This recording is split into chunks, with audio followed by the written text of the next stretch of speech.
falo, às vezes eu comento de uma maneira engraçada, mas uma verdade.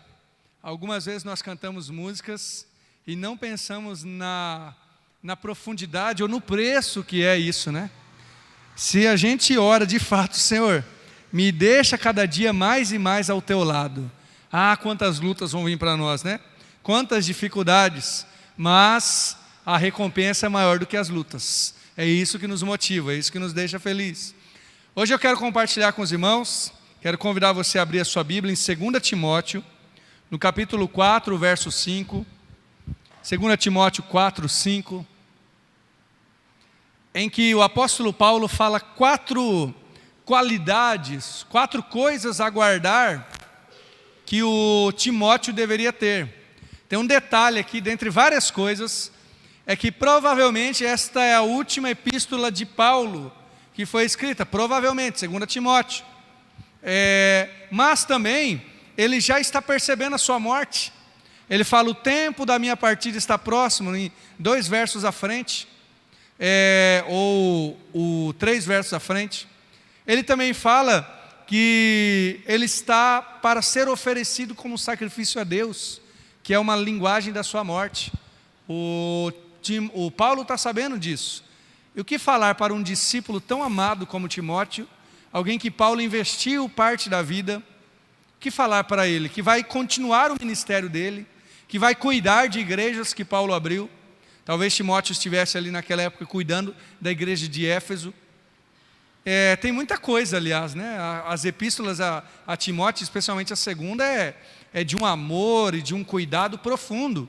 Mas vamos nos ater a este, que eu chamei de um chamado ao equilíbrio, e a gente vai ver o porquê. 2 Timóteo 4, 5. Mas tu, sê sóbrio em tudo, sofre as aflições, faze a obra de um evangelista e cumpre teu ministério. Amém? Irmãos, a ideia hoje é a gente falar sobre isso, um chamado ao equilíbrio, porque o mundo tem um chamado aos extremos. O mundo é extremado, ou talvez se poderia até dizer extremista, mas mesmo os mais equilibrados, são aqueles equilibrados entre aspas neste mundo, são extremos. Tem um autor cristão, que antes de se converter, ele era ateu, ele não cria em Deus, em Jesus, muito menos em Jesus, mas ele disse que ele começou a ouvir aqueles que odiavam o cristianismo falar. Então, alguns que odiavam o cristianismo falavam assim, esses cristãos, eles são muito pacifistas, eles agem com tudo, assim, eles são muito mansos, eles não são dados a revoluções. Só que um outro lado dizia assim, os cristãos são muito guerreiros, eles são muito assim, muito impetuosos. Aí ele pensou, mas uma coisa é extrema da outra. Ele diz, não, mas outras pessoas falavam, né? Os cristãos, eles não têm amor, porque eles têm uma certa disciplina, eles são muito rígidos. E outros diziam, não, os cristãos são muito frouxos. E ele começou a ver essas descrições de quem odiava o cristianismo. Só que elas eram, muitas delas, totalmente contrárias uma à outra. Aí ele fez a seguinte comparação. Ele disse, imagina que eu não conhecesse um homem. Eu não conheço um ser humano X. Aí eu vou perguntar para alguém, essa pessoa fala assim, aquela pessoa, ela é muito alta. Ela é alta demais, que pessoa alta. E outra pessoa vinha para mim e dizia, não, essa pessoa é muito baixinha. Essa pessoa, mas como assim muito alta e muito baixinha? Outro diria assim, essa pessoa, ela fala demais. O outro falaria, não, ela é muito calada. E aí vai nesses extremos. Aí o que esse autor percebeu é o seguinte, provavelmente, mesmo que eu não conheça essa pessoa, provavelmente essa pessoa, ela seria alguém normal. Então alguém muito baixo descreveria ele como alguém muito alto, e alguém muito alto descreveria ele como muito baixo. Alguém muito calado acha que ele fala demais. Alguém que fala muito acha que ele é calado. Mas essa pessoa talvez ela seria a norma, o normal. E isso esse autor aplicou para Jesus e para o cristianismo.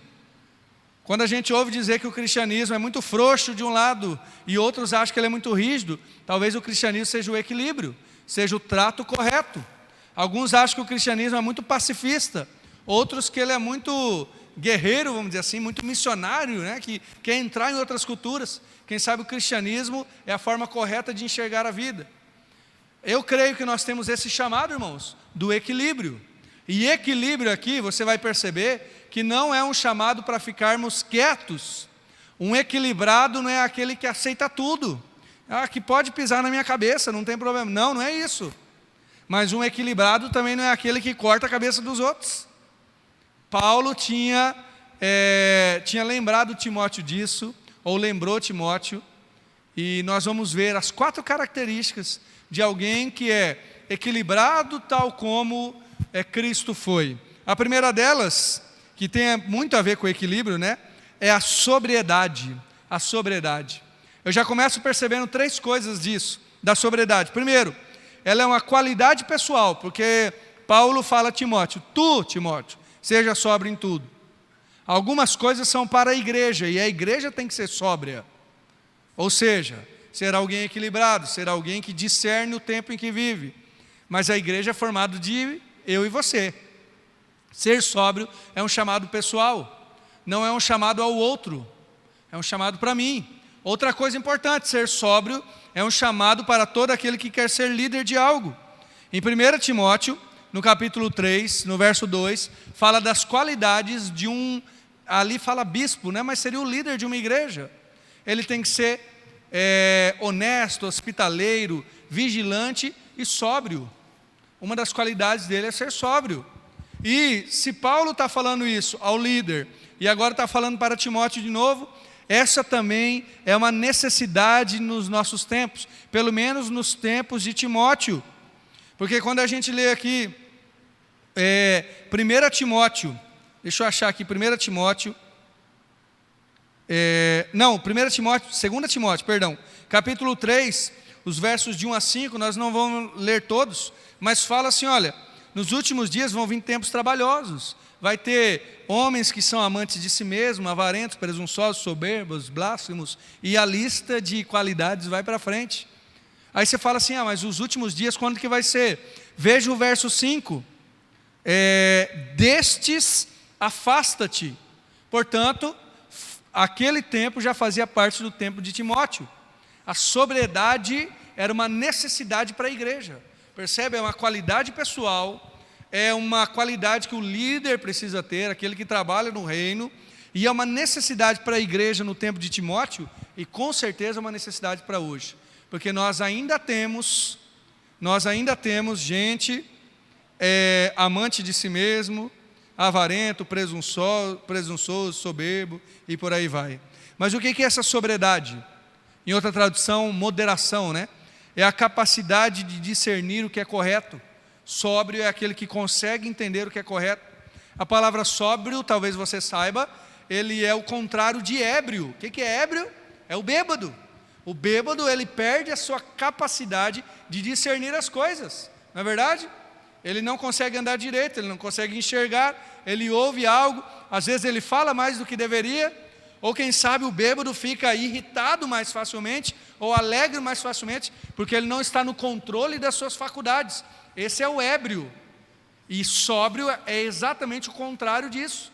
Alguém sóbrio é alguém que consegue se equilibrar, alguém que consegue ouvir as coisas, dar risada na hora certa, fala aquilo que deve, segura para falar, porque ele é alguém sóbrio, não é alguém que está embriagado.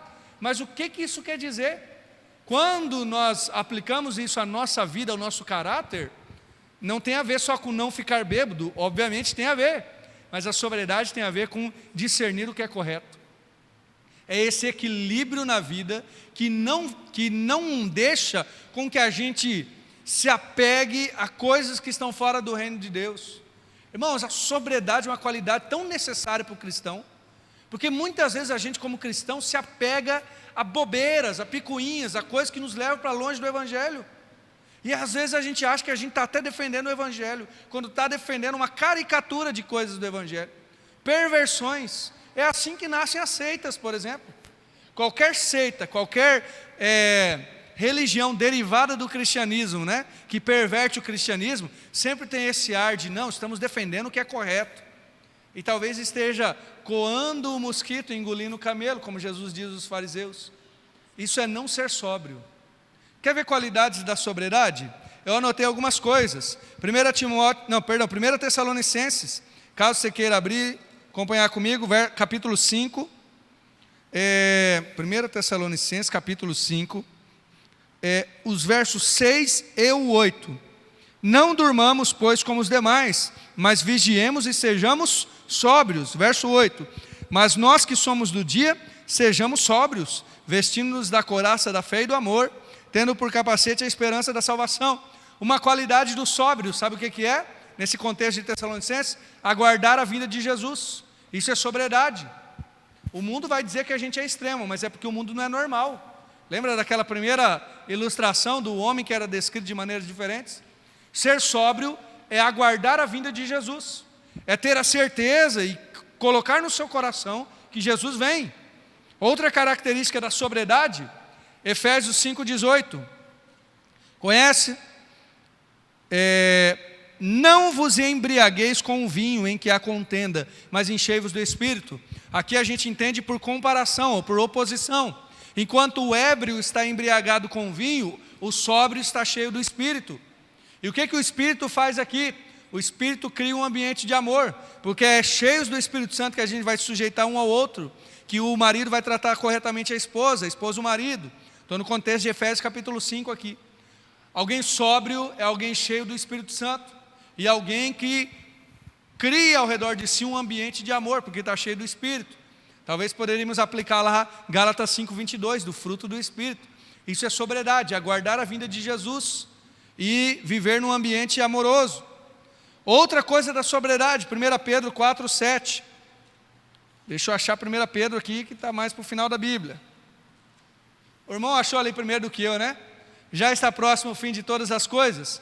Portanto, sede sóbrios e vigiar em oração. Novamente tem a ver com a vinda de Jesus, mas Pedro ele dá uma aplicação diferente. Tem a ver com a justiça de Deus.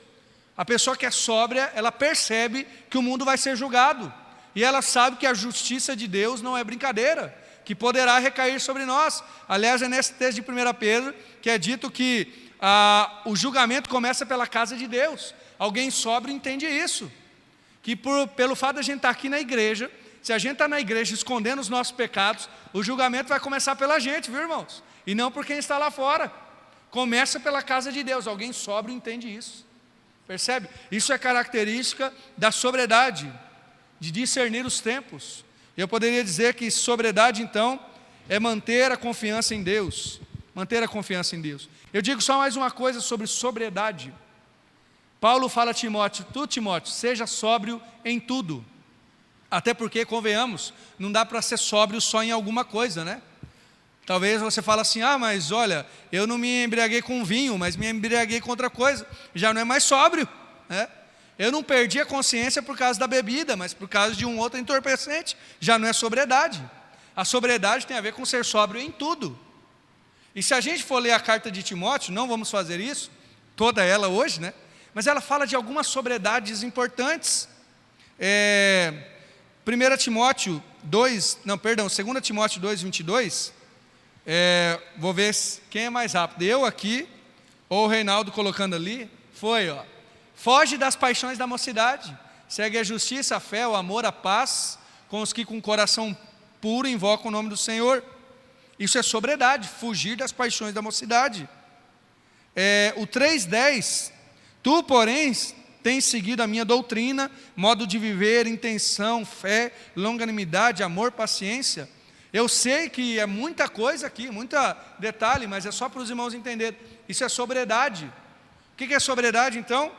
É você colocar e regular as várias áreas da sua vida na presença do Senhor. Porque é ser sóbrio em tudo. Então eu sou sóbrio na igreja, mas eu sou sóbrio em casa também, no tratamento com a minha esposa e com o meu filho. Eu sou sóbrio no que diz respeito ao meu linguajar, mas eu sou sóbrio na administração do meu dinheiro. Eu sou sóbrio na fidelidade do meu lar, mas eu sou sóbrio também na fidelidade para com o meu patrão. Você percebe?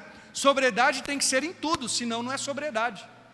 É esse o chamado ao equilíbrio que nós temos, irmãos. Uma das partes dele é ser alguém que discerne os tempos, que aguarda a vinda de Jesus, que sabe que a justiça de Deus não é brincadeira e que, portanto, vive nesse equilíbrio, né? Nessa vida correta.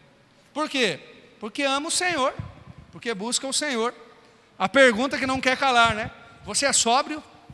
Você é sóbrio em tudo? Todas as áreas da sua vida podem ser descritas como sóbrias ou com sobriedade? Sim, eu sou fiel ao Senhor em tudo aquilo que eu faço, em todas as áreas da minha vida. Amém. Porque todas elas precisam de sobriedade. A segunda característica do chamado ao equilíbrio. Não se preocupe, que agora piora, tá? Paulo fala, você sobra em tudo e sofre as aflições. Sofre as aflições. Em uma outra tradução suporta as aflições. O segundo parte do chamado ao equilíbrio não é só a sobriedade, mas é a capacidade de aguentar. E agora fica mais difícil, por quê? Pense num equilíbrio, alguém que está andando com uma corda bamba ali, com aquela vareta, né? Aquilo lá já é muito difícil. Mas pense em alguém que fica parado. Ficar parado é mais difícil ainda. Você que já tentou se equilibrar, você sabe. Ficar parado é pronto para cair. Agora Paulo está falando assim, suporta. Essa capacidade de aguentar, irmãos, ela é muito difícil. Porque ficar parado é mais fácil a gente retroceder. Mas o seu chamado ao equilíbrio também é para suportar, para ficar ali, atento, ainda que as coisas não estejam acontecendo como você achava que ia acontecer. E para Timóteo, pior ainda. Sabe por quê para Timóteo pior ainda? Vamos continuar lendo o texto aqui rapidamente, para você ver o que Paulo está falando. Eu já falei no começo, o verso 6, porque eu já estou sendo oferecido por aspersão de sacrifício. Paulo estava para morrer. Verso 7, combati o bom combate, acabei a carreira, guardei a fé. Paulo tinha o sentimento de que cumpriu mesmo. Olha, agora eu cumpri. Então Paulo estava dizendo, eu vou morrer. E ele ainda no verso 8 tinha esperança. Olha que homem abençoado. Desde agora a coroa da justiça me está guardada. Agora, são lindas essas palavras, né, irmãos? Agora pense em Timóteo lendo isso. Pense a carta do seu pai, a carta do seu... como foi Paulo aqui, o seu pai na fé, aquele que te educou, aquele que está dando forças para você. Chega a carta dele dizendo assim, Timóteo, agora vai ser mesmo, hein, Timóteo? Agora eu que confio no Senhor, eu sei que agora eu vou morrer. Para Timóteo a coisa não é fácil, irmãos. Ele lê a carta de Paulo, aí Paulo fala assim, suporta, Timóteo. Aguenta, Timóteo. Aguentar, irmãos, faz parte desse equilíbrio. Quais aflições que Timóteo tinha que aguentar? Eu anotei algumas delas no texto de 2 Timóteo. No capítulo 1, verso 7, fala, Deus não nos deu espírito de temor, mas de fortaleza, de amor e de moderação. Timóteo vai ter o teste da liderança, o teste do seu coração, do temor. Alguns estudando Timóteo, as cartas, acham que ele poderia ser um jovem ainda, com bastante medo de se tornar um líder, um bispo, um pastor. Depois, outro teste, aprovação na palavra. Capítulo 2, verso 15. Procura apresentar-te a Deus como obreiro que não tem de que se envergonhar, que maneja bem a palavra da verdade. E ainda o cuidado consigo mesmo, que eu já lemos no 2:22, foge das paixões da mocidade.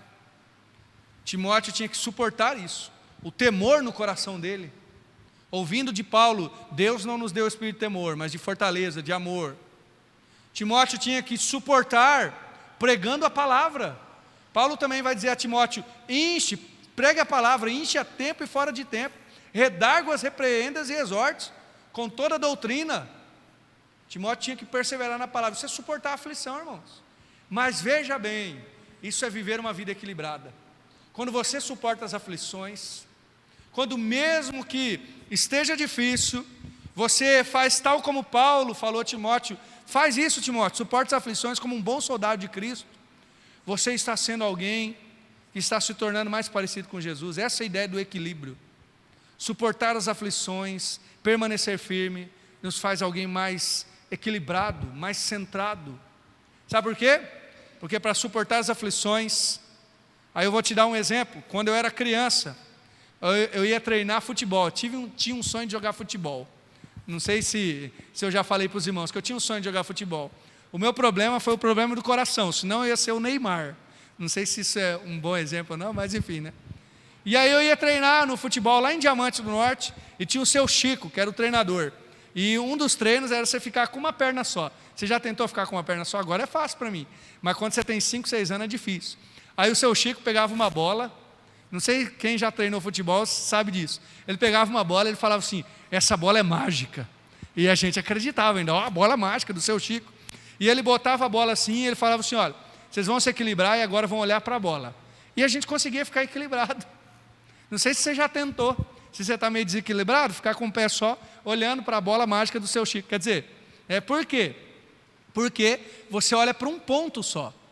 Porque quando você está com o pé levantado e você começa a olhar para o lado, é fácil de desequilibrar. Mas quando você está olhando para um ponto focado que está parado, é mais fácil ficar equilibrado. Esse era o segredo da bola mágica. Demorou para a gente descobrir isso, né? Mas o que é isso, irmãos? Este equilíbrio e este suporte é possível quando você está olhando para um ponto, quando você está olhando para Jesus.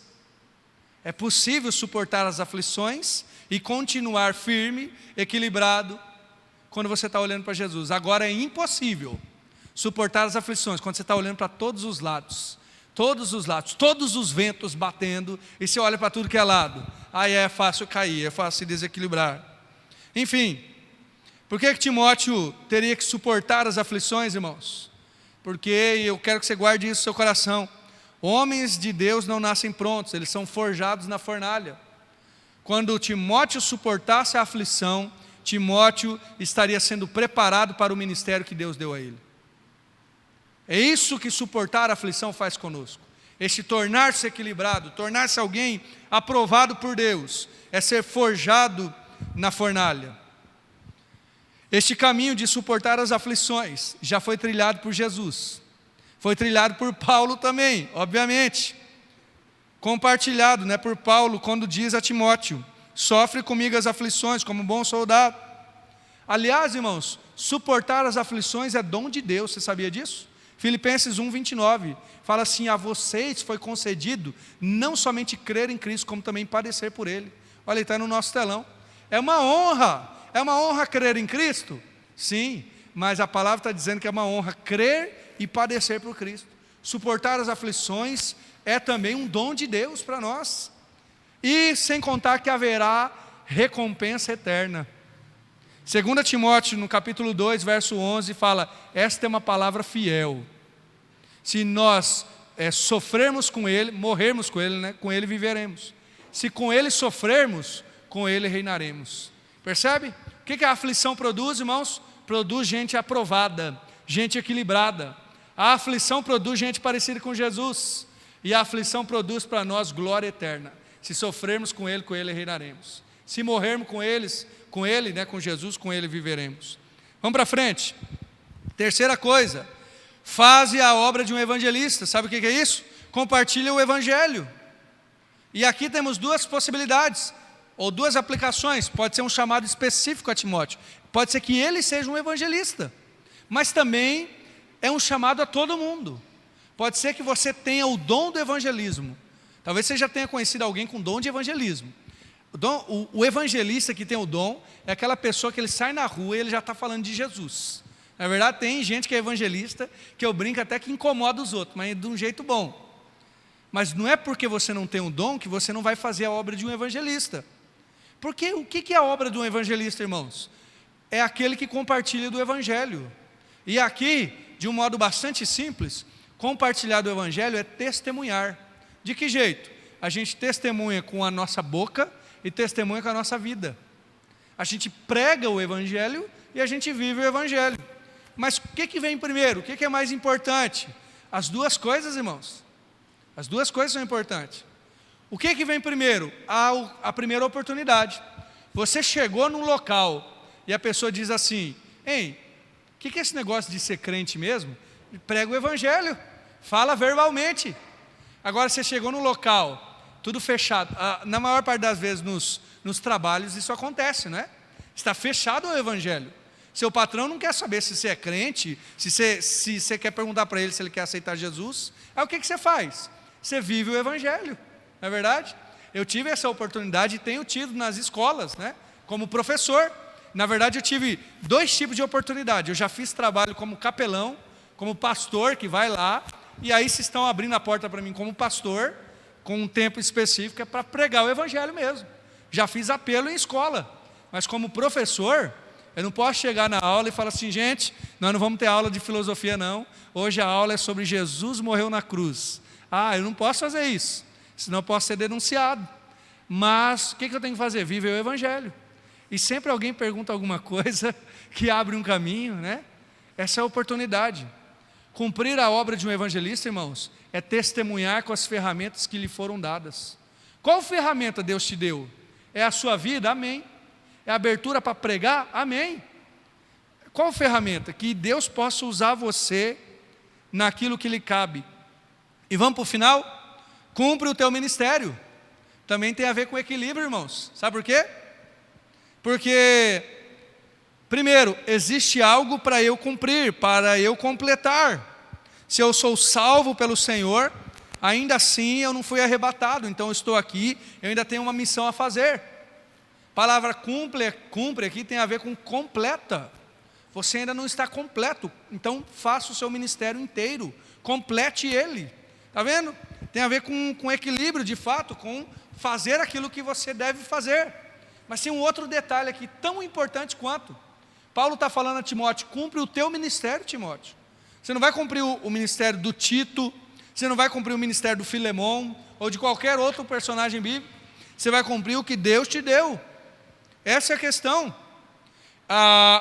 Primeiro, eu não vou ser realizado se eu não cumprir o ministério que Deus me deu. E segundo, eu não serei realizado se eu ficar olhando para o ministério dos outros, achando que é aquele ministério lá que eu deveria cumprir. Me lembro quando eu estava no começo do ministério, e sobre isso eu teria tanto testemunho pessoal para falar, que aí não ia dar tempo. Mas eu já tive crise de fé, já compartilhei para os irmãos, na época do seminário. Tive crise da minha identidade pastoral, e eu percebo isso no converso com pastores, colegas, que quando começa o ministério se perguntam: mas será mesmo que eu sou pastor? Irmão, já me perguntei isso tantas vezes, e graças a Deus já é uma crise que eu acho que eu passei, ou pelo menos por enquanto. Crise de: será mesmo que eu aguento? Será que eu sei ser pastor? Quantas, né? Mas eu me lembro que uma vez eu fui num retiro de jovens, eu era pastor de jovens, né? Num retiro de adolescentes, e conversando com outro pastor, ele falou da crise pessoal dele também, e ele deu uma ilustração que eu achei fantástica, e aí eu encerro aqui com a ideia do cumpre teu ministério. A ilustração é de Davi e Saul. Quando Davi vai lutar contra Golias, é lhe dada a armadura de Saul, certamente você lembra disso. Davi coloca a armadura de Saul, e a armadura de Saul não fica boa. Lembra? Não fica boa. Por quê? A armadura de Saul é muito grande para Davi, não serve para Davi. Aí ele tira a armadura de Saul e vai lá com as pedrinhas dele, com o estilinguinho dele, e mata o gigante. Mas este era o que cabia a Davi. E aí a aplicação que esse pastor fez a mim, eu achei muito propícia, é: se você ficar olhando para a armadura dos outros, você nunca vai cumprir teu ministério. Porque a gente olha: mas o outro está fazendo tanto. Claro que eu aplico isso na minha vida e você aplique na sua. Mas o outro pastor, ele prega assim, ele faz aquilo outro. Amém pelo outro pastor, amém pelo outro irmão, que bênção que Deus está usando ele. Mas a pergunta não é o que o outro foi chamado para fazer, é qual é o teu ministério, irmão. Qual que é o meu ministério? E no meu caso, quais são as minhas características como pastor? Quais são as suas características como um servo de Deus? Porque ninguém vai chupar cana e assoviar ao mesmo tempo. Tem gente que o ministério é X e tem gente que o ministério é Y. Mas a palavra, Timóteo, é: cumpra o teu ministério. Percebe? É um chamado ao equilíbrio. Porque uma pessoa desequilibrada, talvez você já tenha visto, é aquela pessoa que nunca sabe o que quer fazer. Você encontra ela um ano, ela está fazendo uma coisa, outro ano está fazendo outra, e outra. Você pensa: essa pessoa não é equilibrada. Mas uma pessoa equilibrada é aquela que continua no caminho dela, bom ou mal, né? Crescendo. Isso é ser equilibrado no ministério. Qual é o ministério que Deus te deu para fazer? O que Deus mandou você fazer? Pode ser como eu, no púlpito, pode ser fora do púlpito, pode ser com várias pessoas, com poucas pessoas, pode ser no ensinar, pode ser mais no ouvir, mas cumpra o teu ministério. Cumpra aquilo que Deus te deu, porque isso é também ser equilibrado. Vamos revisar? O que é ser equilibrado? Então, ser sóbrio, suportar as aflições, cumprir a obra de um evangelista e cumprir o ministério, né? Sabe quem viveu assim, irmãos? Jesus. Jesus era alguém sóbrio. Ele exortou quem tinha que exortar, porque isso é ser sóbrio. Ele abraçou quem tinha que abraçar. Ele perdoa, mas ele condena os pecados. Sobriedade. Jesus suportou as aflições? Será que Jesus suportou? Profundamente, foi o que mais suportou. Jesus cumpriu a obra de um evangelista, porque ele pregou e ele viveu o que ele pregava. E Jesus cumpriu o ministério dele. Tanto é que Satanás foi até ele e disse: olha, se você se prostrar a mim, eu te darei todos os reinos deste mundo. E Jesus diz não, porque o ministério dele não era ali, o ministério dele era outro, era de outra maneira. Jesus cumpriu o ministério dele. Jesus é o exemplo perfeito de uma vida equilibrada. E você e eu temos esse chamado para ser parecido com Jesus. No que você tem sido desequilibrado aí? Vamos dar uma equilibrada. Vamos olhar para Jesus. Vamos cumprir a palavra de Paulo a Timóteo. E vamos viver no chamado que Deus nos chamou, né? Que é de viver uma vida equilibrada. Quero orar junto contigo e que você possa, a partir do agir do Espírito Santo, né? Aplicar isso ao seu coração e à sua vida. Obrigado, Senhor Deus, por Timóteo, por Paulo, por esse discipulado entre os dois, do qual nós somos grandes, nós ganhamos muito, Senhor, porque Paulo escreveu essa carta a ele. Deus, nos ajuda a ser pessoas equilibradas, sóbrias, pessoas que suportam mesmo aflições, gente que vive como um evangelista, e gente que cumpre o ministério que o Senhor nos deu. Em nome de Jesus, Pai, nos faz viver do jeito certo.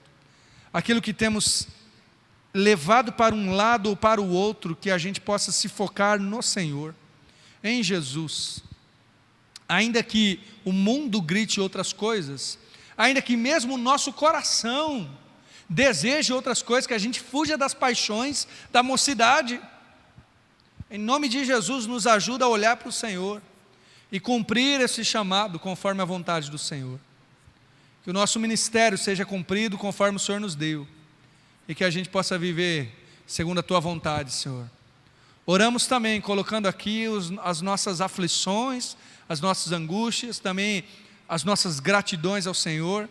Temos tanto a compartilhar, mas queremos colocar tudo isso na Tua presença. O Senhor conhece cada necessidade. Oramos por aqueles que estão enfermos, doentes no seu corpo, com dores, com enfermidades crônicas, com necessidade de cirurgia. Colocamos diante do Teu altar, Senhor.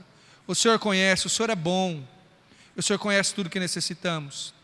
Aqueles que talvez estejam doentes ou enfermos na alma, com necessidades do seu psicológico, do seu coração, seja uma angústia, seja um temor, colocamos diante do Teu altar também. Aqueles que estão em necessidade do sustento, necessidade de um emprego, necessidade de mais, de um salário maior para se sustentar naquilo que é da sua necessidade básica, que o Senhor abençoe também. Talvez aqueles que estejam precisando nessa necessidade de equilíbrio, de uma direção do Senhor, do que fazer para uma tomada de decisão, seja para o seu trabalho, para o seu lar, seja para o futuro, para um plano. Dá discernimento, Senhor, a nós, que muitas vezes só vem do Senhor, que olha de cima. Nós ainda estamos olhando antes do virar da esquina, não sabemos o que vem depois, mas o Senhor vê todas as coisas e nos ajuda a discernir em nossas decisões e escolhas, Pai.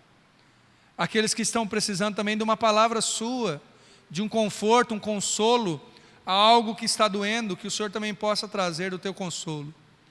E o Senhor sabe de tudo aquilo que nós necessitamos, Pai. Colocamos diante do Teu altar, pedindo que o Senhor nos leve para os nossos lares em segurança, com alegria e com a graça do Senhor, mantendo o nosso coração inflamado, aceso na Tua presença, Pai. Em nome de Jesus. Amém.